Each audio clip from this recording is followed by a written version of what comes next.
My heartfelt gratitude to all of you for being here. The chosen prayer from the Prayers and Meditations is the prayer written by the Mother on March 13, 1914, and in my limited mind, I give it the title, Levels of Consciousness. Now, it's a long prayer, very interesting, very engrossing, and it is revealing to us some truth, in fact, integral truth about the infinite ladder of consciousness. So after giving the title as Levels of Consciousness, what struck my limited mind again was that maybe calling it Ladder of Consciousness, Infinite Ladder of Consciousness would have been better.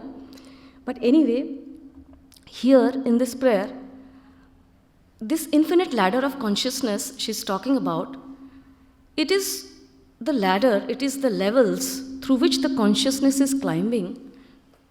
Consciousness is climbing from the nethermost state, which is the inconscious, and then it moves to the subconscious realms, where it starts becoming aware, but yet it is far from being fully conscious or from the luminous consciousness. And the Mother says that most of humanity is right now at this stage where it needs to come out of the subconscious levels. And unless one conquers this subconscious and also the inconscient, the human nature cannot turn into the divine nature.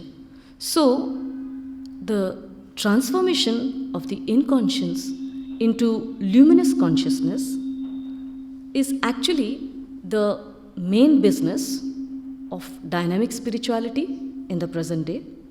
So while she is revealing to us this truth about the ladder of consciousness and its implications on our evolution, she is also helping us understand creation, our own state, and the work that she is here to do.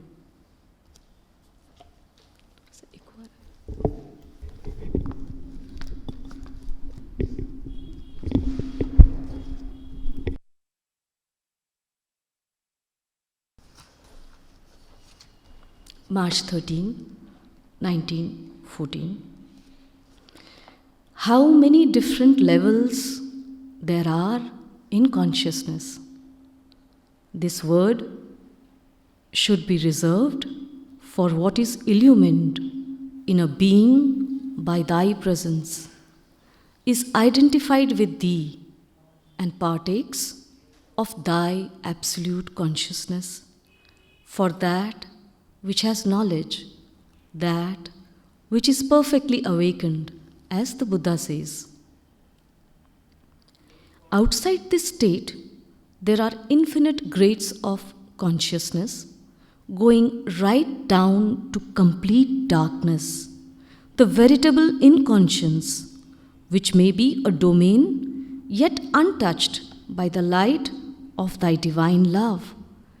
But this seems improbable in physical substance, or which is, for some kind of reason of ignorance, outside our individual range of perception. This is, however, only a way of speaking and a very incomplete one. For when the being becomes aware of thy presence and is identified with thy consciousness, it is conscious in all things and everywhere.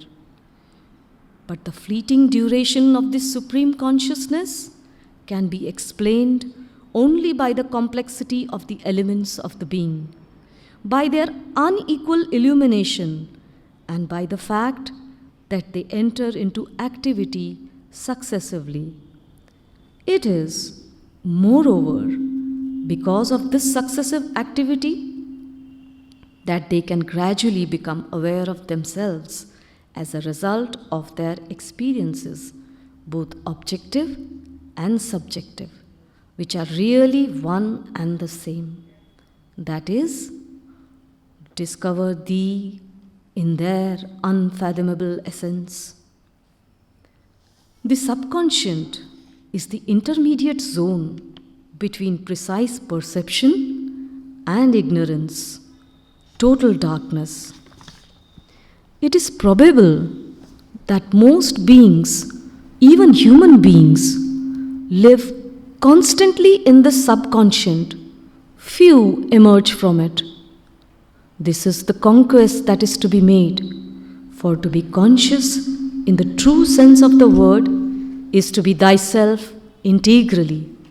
And is not this the very definition of the work to be accomplished, the mission to be fulfilled upon earth? Deliver us, O Lord, from darkness. Grant that we may become perfectly awake. Sweet Master of love, grant that all my consciousness may be concentrated in Thee, so that I may live only by love and light, and that love and light may radiate through me and awaken in all on our journey. May this physical journey be like a symbol of our action, and may we leave everywhere a trace of Thee like a trail of light and love. O Divine Master, Eternal Teacher, Thou livest in all things, in all beings, and Thy love bursts upon the sight of even the most ignorant. Grant that all may become aware of it in the depths of their being, and that hatred may disappear forever from their hearts.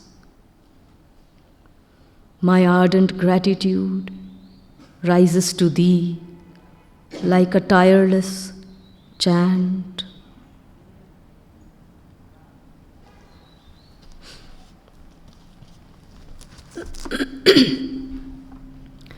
So, if we look at the opening line of the prayer, she's saying how many different levels there are in consciousness. So, consciousness is never in plurality. There is only one consciousness. There are no two consciousnesses, but one. It's one consciousness, and there are different levels, different grades, or one can say different rungs on this ladder of consciousness. We live in a consciousness of multiplicity.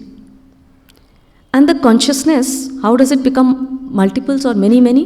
It's by limiting itself, holding back something of itself, and forgetting it totally, and then putting something in front, a little bit in front. And this then takes the form of hundreds of things which we normally associate with the material objects. And we usually think that this multiplicity is a horizontal multiplicity, but it is actually a vertical multiplicity. So multiplicity, as we see, it moves along the hierarchy of evolutionary ladder. So multiplicity is like an infinite ladder of consciousness with many rungs in it. And interestingly, between these rungs and all around, what is there? There is only Sachidanand, the One. And from any of the grades, any of the rungs, one can actually leap into this oneness, this unity, this consciousness of unity. So there is consciousness of unity, and then there is multiplicity. So now there are two states. And one of multiplicity and the one of absolute oneness or unity. Now, those who leap into the unity do not know how to get back to the multiplicity and resume the journey again from there. Because that is the main work what the Mother and Sri Aurobindo have said, that one needs to come back and matter has to be transformed. So, resuming the journey is not known to them. Mystics, they knew about this unity and they also knew about this multiplicity.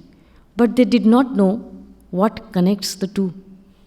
And one of the things that Sri Aurobindo not just discovered, but entered consciously and linked the creation is the supermind.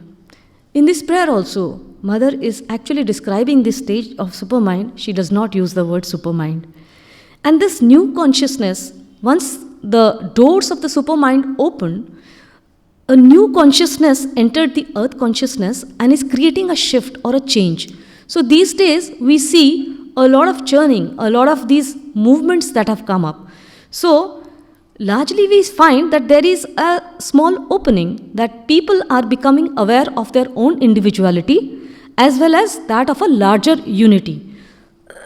So, supermind, and unless we know this connection, and unless we are able to move through the doors of this supermind, the gap or the difference between the multiplicity and unity will always remain.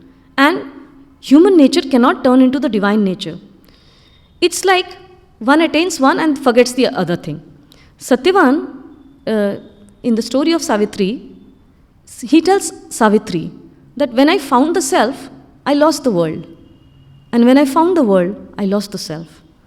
So it's something like you can associate with multiple personality disorders are there, where one person starts living the life of another person altogether and forgets this one. And once he regains to this one, in case he comes back to this one, he'll forget the new life altogether. So something like that happens. So the first part of the prayer, if we look, how many different levels are there in consciousness? There's only one consciousness. This word should be reserved for what is illumined in a being by thy presence, is identified with thee and partakes of thy absolute consciousness, for that which has knowledge, that which is perfectly awakened, as the Buddha says. So this word, God, absolute consciousness, awakened one, it applies to somebody who has gone beyond and realized this unity which is beyond this multiplicity, behind this manifold appearances. So a perfectly enlightened person is one who has reached this stage. And it is a very powerful, a very tremendous change, one can say, realizing the omnipresent reality, the seemings of all that we see in this world, the objects as we see them in time and space, but we also see the omnipresent reality behind them. So, and once we have this kind of a realization, once we see this, life can alter for much good. Life on earth will become so much better. Our relationships will become so much better. The way we look at people will become so much better when we go beyond this multiplicity and look at the unity. That is uniting everything in spite of this multiplicity. She goes on to say, outside this state, there are infinite grades of consciousness, going right down to the complete darkness, the veritable inconscience, which may be a domain yet untouched by the light of thy divine love. So the lowermost rung of this ladder of consciousness is you can say the dark and gloomy inconscience. And here it's very interesting.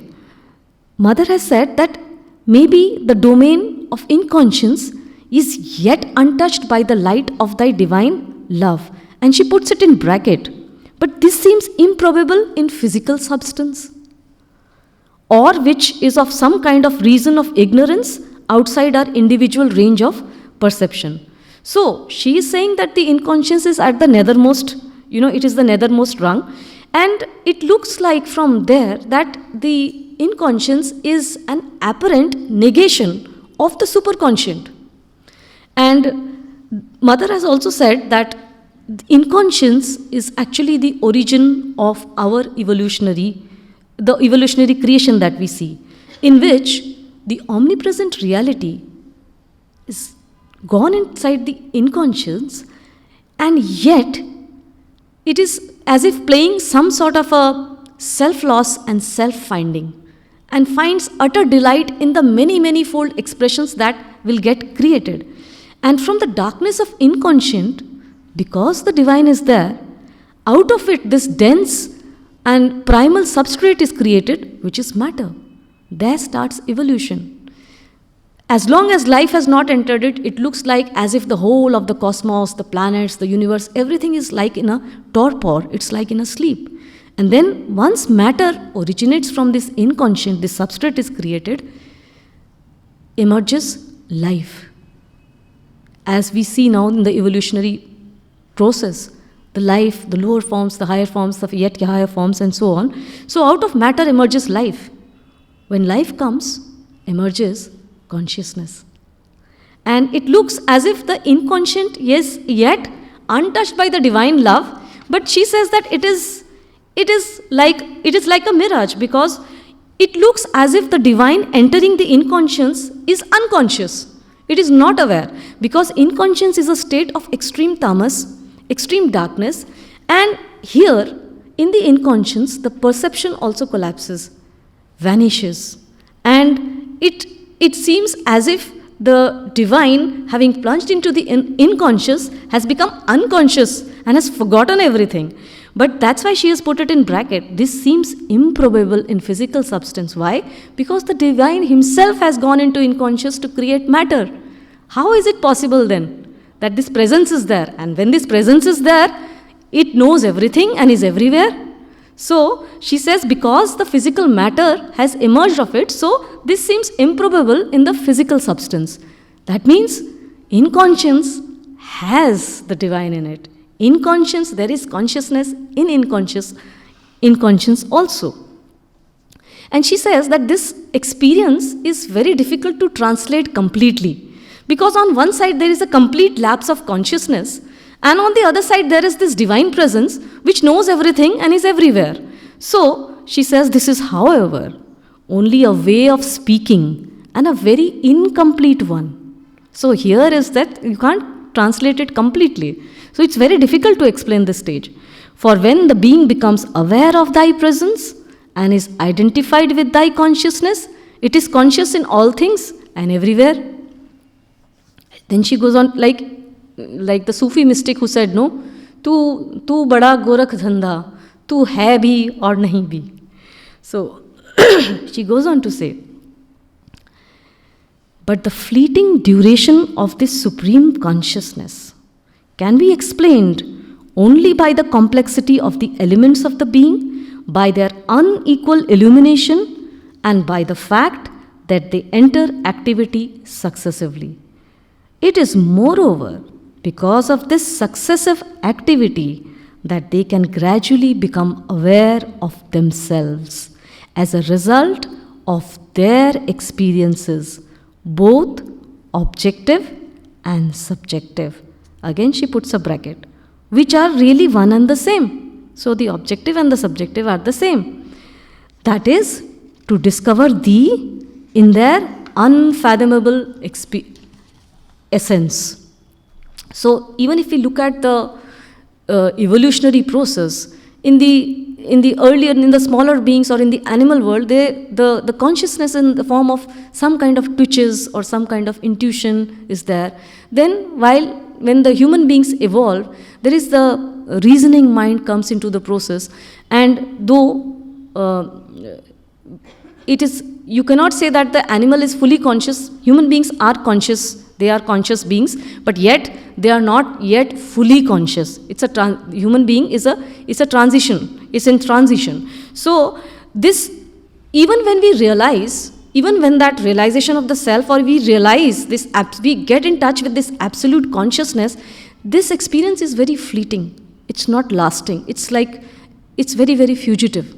Why? Because the being is not totally developed. There are parts in us which are not fully illumined. And because of this process of successive experiences and activities, then once the experiences start coming, the consciousness also grows. One starts becoming more and more conscious of what is within. And here she is using, very interesting this part is, she is using the words subjective and objective. We can objectivize only what is within us, and what is within us is subjective. So every activity outside, it represents a state of consciousness inside. So though they may look very different, the subjective and the objective, आजकल बहुत होता है schools में, subjective नहीं करके objective कर दिया सब कुछ, MCQs डाल दिए, multiple choice questions कर दिए. But will the child be able to answer the multiple choice questions or the objective part if he has not had a thorough study of the subject? So the subjective and the objective, they are, you can say, the two sides of the same coin. Okay, and so what is outside us? All creation. And so the universe is an objectivization of the eternal subjective, the eternal himself. In him, the two are one. So, let's take another example. When a human being writes a poem or a song or a book, okay, starts with an idea, a theme, which is inside. And when he starts writing the book or the poem or the composition, it starts coming out bit by bit. It doesn't come out all at once. This is what the mother means by successive activity, these successive experiences that one has to gain. All at once, jab se, if you can't just jump and create the entire book on its own or the song, it's little by little that thing is created. So, so all things actually, when they are outside also, their resolution actually is within, in the subjective. So, Valmiki, he wrote the Ramayana, and Ramayana, one can say, is one with Valmiki's subjective being. But if somebody were to ask, okay, what is your subjective being to Valmiki, and he has not even written the Ramayana, it will not make any sense. Only when the Ramayana has been written, it's been objectivized, then the subjective also starts making, you can understand the subjective part also. So, half written story of creation, where is the other half? It is in the creator, it is in the subject. So, in the creator, in the supreme, lies both the subjective as well as the objective. These prayers and meditations, what is mother doing here? She is objectivizing what is subjective in her. She is giving it shape. She is giving it some material shape by putting her thoughts on paper. So, she is objectivizing what is within her. She goes on to say now, Anna, something very profound. We all hear about the subconscious, but what the mother has described and is something very profound. The subconscious is the intermediate zone between precise perception and ignorance. So from the nethermost, so it's a step higher than the inconscious. It is here that from the inconscious one starts becoming aware. Sri Aurobindo has somewhere called this subconscious as an antechamber, So, and the physical consciousness, if we see, the physical consciousness in no time, it sinks and it goes into the subconscious. So whatever we see during the daytime, the thoughts, the impulses, everything is getting registered into the subconscious. So the subconscious is above the inconscient and just below the surface physical consciousness. Now, interestingly, the subconscious has a very, very heightened sense and state to preserve and repeat and almost like carbon copies. So, there are imprints in the subconscious, and that is why children look like their parents, or human child is coming from the human parents. Otherwise, if it is starkly different, then you'll have to go in for the DNA test. So, and whatever we achieve in terms of peace, knowledge, purity, bliss, can very easily get darkened by this upsurge which is happening from the subconscious. Now, the subconscious, one can say, there is a term which in my limited mind I gave it. It seems, when I was reading this, it seemed to me like it's a superstore. It's a super storehouse with a super springboard. It absorbs everything, everything goes down and down into the subconscious, and at times there is a total, you can say, a random mixing of it, and fantastically it comes out in the form of our dreams, in the form of random thoughts. One who has done meditation would know that as you sit down for meditation, what happens? There is a video which starts playing. Thoughts, you can say figures, visuals, impulses, and it just goes randomly. It moves from here to there. Where is it stemming from? It is stemming from the subconscious. And where has it come into the subconscious? Something has gone inside the subconscious, and it is always there. And in your night time, even in the daytime, it acts like a springboard and throws them up. Like a jumble, like a pell-mell, like a confusion. It does that.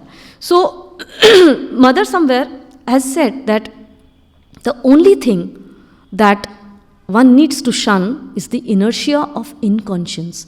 There is a inconscience, you can say there is a darkness there, and it pulls, the inertia, it pulls everything towards that darkness. And the mother says that, here she is saying that the conquest of the subconscious, and most human beings are at the subconscious level. So the conquest of the unless it is conquered and it is mastered, till then, human nature cannot turn into the divine nature. And the mother speaks again and again of these nether regions and their exploration and conquest. One would understand then why the mother is saying this. She herself has gone inside, dived inside this inconscience, and in her own words, touched with her fingers the horror of inconscience and invoked from there. She has not gone there just for nothing. She has gone there to bring the descent of the divine so that all that is there in the subconscious can get transformed into that luminous consciousness.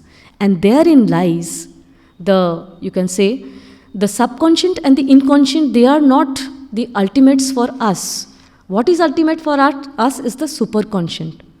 And for that, Mother has spoken about she is explaining the supermind, the presence of the doors opening, whereon we realize that, yes, there is something beyond, which we have to go beyond this multiplicity and also this unity. In order to do what? In order to do the work. The work is very, very important. Without that, the earth consciousness is not going to change. It is going to remain where it is, as was happening till now. So this inertia of inconscience, one has to go beyond. One person once came to Swami Vivekananda and he said that, what should I do in order to progress in spirituality? And Swami Vivekananda looked at him from top to bottom and looked at him very sternly. He says, have you ever told lies? He says, no. He was very surprised. He says, no, not at all. Of course not. Then Swami Vivekananda tells him, okay, go and try and tell some lies. Now, the disciples were very foxed. Why did he say that? Why should Swami ji go and tell lies? So when he started explaining, he told his disciples that the person who had come to me was seeped in a very dark and the inertia of tamas. There was no movement in him. He was not ready to make even the slightest of the movement. So I told him this, because unless he gets those experiences, unless he goes through this series of activities for himself and figures it out, he is not going to change. There will be no awakening in him. So he has to undergo this. So this inertia or the tamas, it has a role. Like I said earlier, the mother has said, the subconscious has the ability to preserve and produce carbon copies. But one has to go beyond that. If this was not there, what would have happened? From the inconscient, this is one of the middle rungs of the ladder. So one needs to climb to that.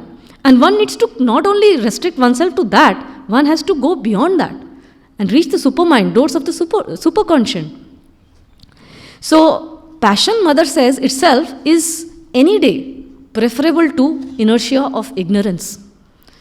So one of the most harassing and hampering actions of the subconscious, I'm sure we all have experienced it, and it is the upsurge of the random thoughts or the gloomy thoughts, misery, painful memories, fickle fancies, and gross noisy thoughts and clutter. So during the daytime, throughout the day, there are daydreams, feelings, emotions, actions, reactions, dealings, memories, okay, that takes place. And everything is recorded in the subconscious, jumbled up, and like a cocktail it comes up, okay. And it will even make you numb with all that. And it is very difficult. So unless one has the true consciousness, one has really touched upon that true consciousness, and the mother and Sri Aurobindo have said that once you have done it, you are sure to go there again. This is the assurance. This is the prophecy that they have made. So the conquest of the subconscious and the inconscient will definitely mean the conquest of material nature and turning life on this earth into a divine life. And it is possible. The mother says it is possible. When a child is conceived, she says, if the mother surrounds herself with good thoughts, good books, and lot of good, you can say, one can say they are rituals which push her forward with very nice thoughts. There is an example mother quotes that there was one lady who was terrified because she was not very good looking, and all her life she uh, had faced the brunt of people ridiculing her because of her looks. So when she conceived, she had an aspiration that my children should be very beautiful and all. So what she did, she surrounded herself with beautiful paintings of Renoir, the French artist, and she gave birth to twins, and beautiful, like they were like the figures drawn by Renoir. So she has quoted this example. And also, one can teach your hands, simple. Your hands can be made conscious. Okay? While I play the harmonium, I don't even know what notes I'm playing, but they play on their own. Right? And also, mothers, how do they know how much of salt to put? How much of namak and haldi to put? They just put it. So the consciousness is there. It is there in some form, it is there. So it is possible, and the mother has explained this in great details. So the mother is actually describing the entire process of going up and down this ladder, and what actually can make us transcend this ladder. Jump into the unity, yes, leap into the unity, and again come back to the multiplicity. Why? Because the work needs to be done for the earth. And unless matter transforms, we will still be, we'll just be where we are. So, human being is an intermediary for transformation of matter, divinizing matter. She goes on to say, deliver us, prayer for everybody, deliver us. Deliver us, O Lord, from darkness. Grant that we may become perfectly awake. So this is a prayer to lift us from the darker states into perfect awakened state. In the early stage of yoga, we think we are very great. We think we are doing something very good which others are not doing. And so we start looking for things in the others. But as the consciousness awakens, as one moves up this ladder, one also realizes that what the thing you are pointing into the others is there, it exists within you also. And the mother has said that when you point fingers to others, remember that you are able to pinpoint that defect or the difficulty in the other person because it is there within you. And that's why you could relate to it. That's why you are aware of it. And so she is praying for perfect enlightenment to deliver us from these states of darkness which pull us down. So what is the way? To become one with the divine and radiate this divinity, this consciousness around. And so we have talked of this earlier. Become a receiver and a giver. So become an instrument, perfect instrument. So that is the way. Sweet master of love, she says. Master for the mother is always sweet. She always refers to the master as sweet master. Sweet master of love, grant that all my consciousness may be concentrated in thee, so that I may live only by love and light, and that love and light may radiate through me and awaken in all on our journey. Look at the words, on for all. She's praying for all. This love and light for all, not for oneself. So this awakening of the consciousness, this climbing this ladder, is it for oneself? No. If it is for oneself, we are still at the subconscious level. May this physical journey be like a symbol of our action. So her own physical journey is a symbol of her action born out of love and light for us. So her own journey is a symbol of her love and light. May this physical journey be like a symbol of our action, and may we leave everywhere a trace of thee, like a trail of light and love. The mother once told Mona Sarkar, one of the earlier disciples, inmates of the ashram, that, my child, wherever I have set my feet, I have set the supramental force into action in matter, in atoms. And she is doing that because her love is vast. It is so vast. And she has gone into the hells of the nether to bring the divine, the descent of the divine, for not for herself, not for me, for all creatures. O Divine Master, eternal Teacher, Thou livest in all things. in all beings, and thy love bursts upon the sight of even the most ignorant. So her love is there for everybody. Wherever you may be on this rung, in this ladder, it is there, pouring out. Grant that all may become aware of it in the depths of their being, and that hatred may disappear forever from their hearts. So the root of hatred is an acute egoism.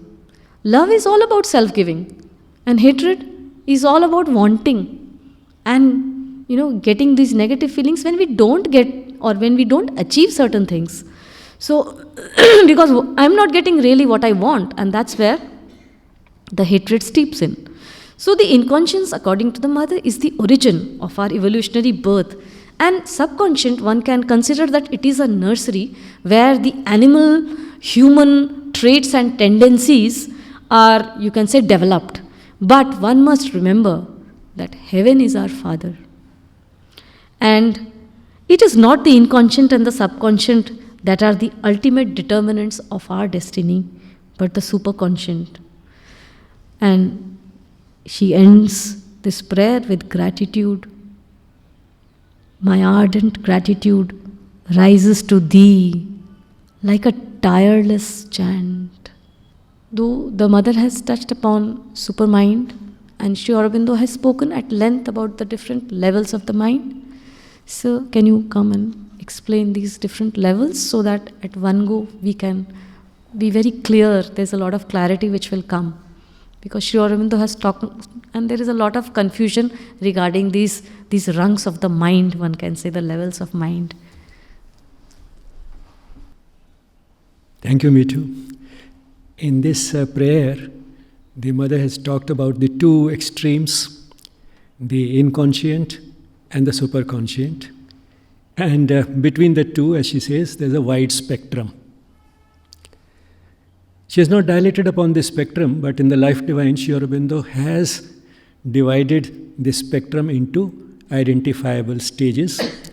Of course, that is partly for convenience and partly for our understanding. There is a continuity in the progress that we make in terms of the level of consciousness. But still, it's very instructive to understand those stages, and to some extent they can be clearly demarcated. The lowest part of the spectrum, the lowest rung of the spectrum in the human consciousness is what we call the ordinary mind. Now, the ordinary mind is one which is at the most capable of crude reasoning. It is much better able to deal with the concrete than with the abstract, and it is easily hijacked by the vital, that is the emotional part of the being.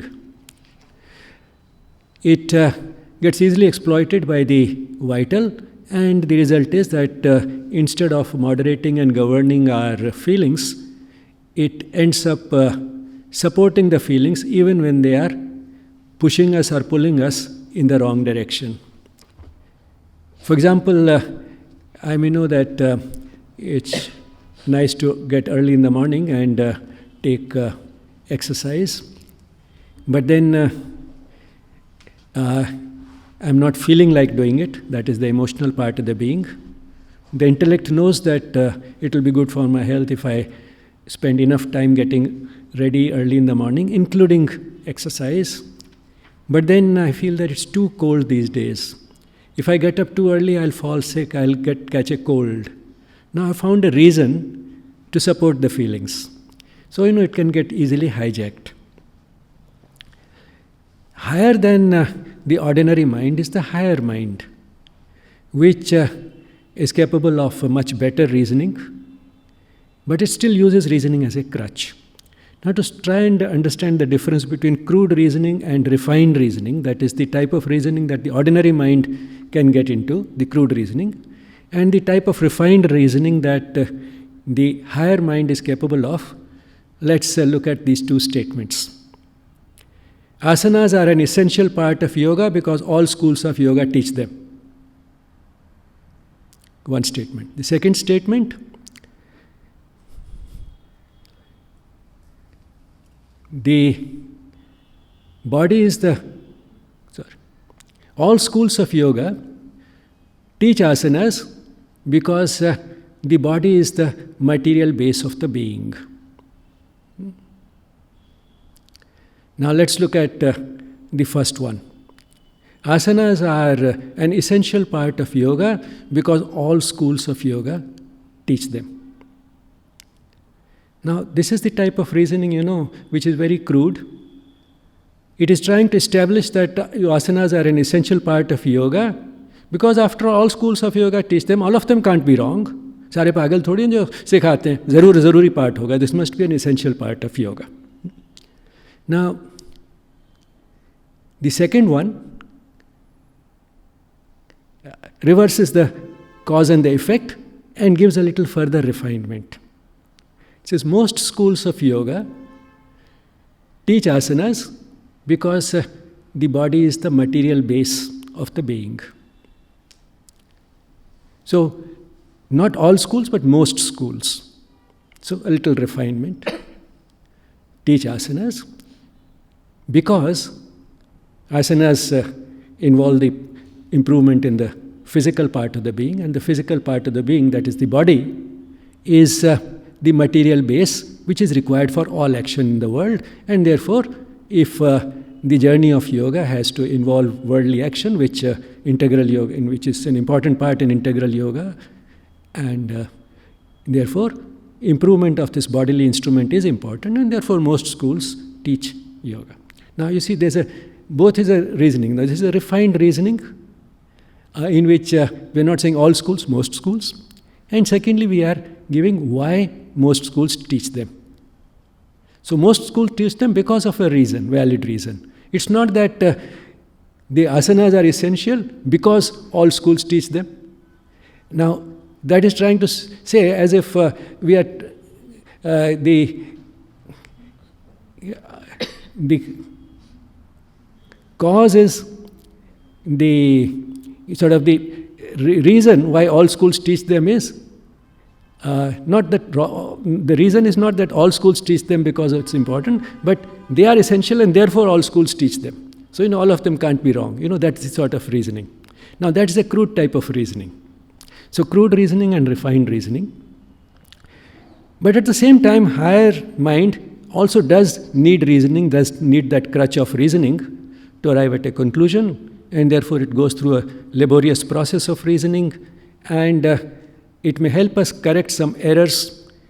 Through that laborious process, it may help us arrive at some segment of the truth by eliminating errors. It may help us draw more valid conclusions from an experiment. It may also help us live a little more ethical life. But the higher mind still remains basically a faulty instrument. It is not sufficiently illumined by the inner light, that inner light which knows everything. That divine essence which we have knows everything. It's the spark of the divine within us. But then these instruments are faulty because of that barrier that normally separates our everyday thinking and action from this all-knowing light within. So higher mind also, although a remarkable improvement on the ordinary mind, remains a faulty instrument. It's an instrument that is still quite ignorant, and it is ignorant using a faulty tool in search of knowledge. So it's like a groping, it's not really a search that is going to take us very far. Now, higher than the higher mind is the illumined mind. And Sri Aurobindo distinguishes between the two like this, that the higher mind is the mind of a luminous thought. That is, it is thought which has receiving some light from within. So it's a luminous thought, but still it's basically a thought. But the illumined mind is no longer a thought, it is a vision. Because it has been illumined by that inner light, and this light enables us to see the truth. And therefore it is a vision and no longer a thought, which means that it is it's much quicker in its action, because a vision does not take us very long to see what it is. If I try and with my eyes closed, without the benefit of light, I try to find out what is in front of me, as in that proverbial story, 7 blind men did while touching the elephant. So they could arrive at some sort of a conclusion, but the conclusion was wrong because they were touching only a small part of it. So the light, on the other hand, a person who can see the whole elephant spends much less time, but at once he knows it's an elephant. So the illumined mind is a type of a vision. It is not just a thought anymore. It's a thinking process. It's a mind which is dependent on a vision. So that is what the illumined mind is. Higher than the illumined mind is the intuitive mind. Now, the intuitive mind is like a revealing flash. The illumined mind is using that inner light, but still not all of it, because a significant barrier, which you can say that the barrier is no longer opaque, but at least it is, but it's not very transparent either. It is still translucent in the illumined mind. In the intuitive mind, at least for a brief moment, it becomes completely transparent. And therefore, it's a revealing flash. And that's why very often we use the term an intuitive flash. Because it is that flash. Like that very strong light which comes for a moment and shows us everything that falls within the area of that light. So, intuition is like that. And therefore, it is no longer even just a vision, it is also hearing and touch. So, intuition is a truth vision, a truth hearing, and a truth touch, which means through all our senses, as if we are getting that perception of the total truth in a flash. It's an intuitive flash. But then at the same time, one can see that there is a limitation. The limitation is twofold. Firstly, the revealing flash can reveal us only a small segment of the truth wherever that light falls, not the total truth. And secondly, in terms of duration, it is not constant, it comes and goes. It's a momentary revelation and then it is gone. We are back to where we were, at the most at the level of the illumined mind. But it doesn't mean that one has to be at the level of the illumined mind to get those intuitive flashes. Even the higher mind can get them. Most of us have experienced them, but because we don't trust that flash, that flare, we tend to dismiss it quite often. But at the same time, then in retrospect, we can say, I knew it all along. That flash came, but I didn't trust it. So, that is that revealing flash which intuition is about. So while the illumined mind is a vision, an intuitive mind combines the truth vision, the truth hearing, and the truth touch. Now, what is higher than the illumined mind? Higher than the illumined mind is the overmind. Overmind is a level of mind at which we can perceive the global truth. That is the whole truth. One way to sort of think about this is that an intuitive mind is only a line, and a line is only a segment. Whereas overmind starts with an O. O is round, like the globe. So it's a global truth. Intuition starts with an I, like a line, it gives you only a segment. The overmind gives you the global vision. Now, another way to look at it is that how one can progress from intuition to the overmind. Suppose you imagine a series of lines which go all around the globe. Say, imagine a person drawing an eye in India, then another one in China, and another one in Russia, and then you go the other way to the globe, and then drawing it in, say, Greenland, and then in Canada, and the US, and in the South America, and go all around this. Now, if you look at all these eyes that these people are drawing, for intuition, then you find that ultimately where will you end? You'll make a globe out of it, round thing. And so now you have a total perception. So from intuition to overmind involves two types of progression. One is from seeing only a small segment of the truth to the global truth, and instead of seeing it only momentarily like a revealing flash, it tends to be constant. Because once you have that global view, then it will not easily go. One can organize one's life around it. So that is overmind, it's global. It's the global truth. What is higher than that? Higher than that is the supermind. Now, one basic difference between the overmind and the supermind is that although the overmind can see the global truth, still it can distinguish between that aspect of the truth in which there is plurality, multiplicity and differentiation, and that part of the truth which does not have this distinction, which is unmanifest. So it's still a vision or an awareness, a consciousness, which has a sense of division. In supermind, that sense of division disappears completely. Even what you see as multiplicity, plurality and differentiation, that appears as an indistinguishable part, as an inseparable part from the unmanifest. So the whole becomes one. So that sense of separation completely disappears at the level of the supermind. That is the only major difference.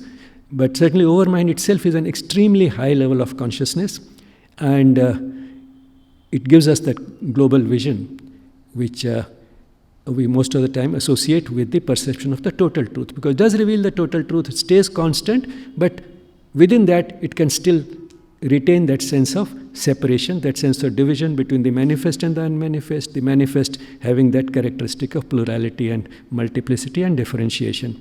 Again, one can have a mental picture, just as I gave you from I to S, that is, I to O, from the segment to that global.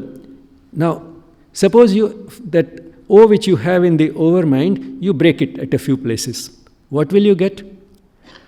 You'll get something which, with a little imagination and a little connecting dots, can be converted into an S.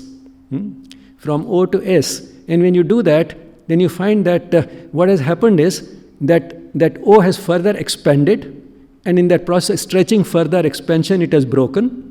And in that process of breaking up, now it has lost that distinction completely, and it can no longer distinguish between, it's capable of, but it no longer distinguishes between those segments which we may call lines and those circle which you see in the O.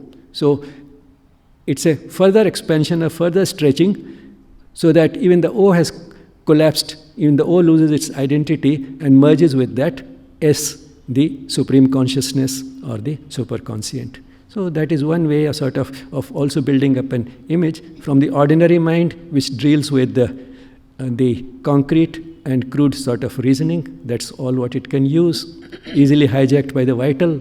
Then the higher mind, which has a more refined reason, but still the barrier between the light within and the mind that operates remains translucent, and therefore it is basically ignorance in search of truth. But at the same time, the reasoning is much better refined and so on.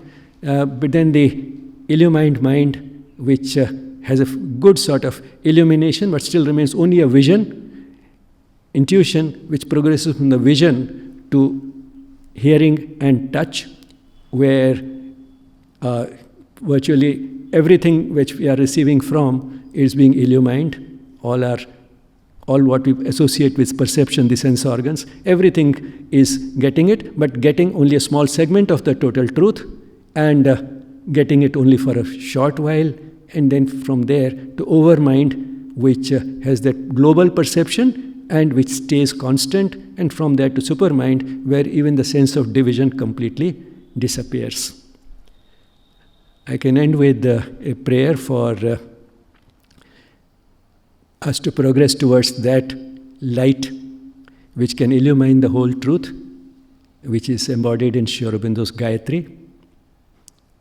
Jyotihi parasya dhimahi. That is that Jyoti of the para, that is the eternal, the transcendent. Jyotihi parasya dhimahi. Let's meditate on that. Yanna satyena deepayet, which illumines the truth, the whole truth, the entire truth. Om Tatsavitur Varam Rupam Jyotih Parasya Dhimahe Yanna Satyena Deepayet. Om Shanti Shanti Shanti.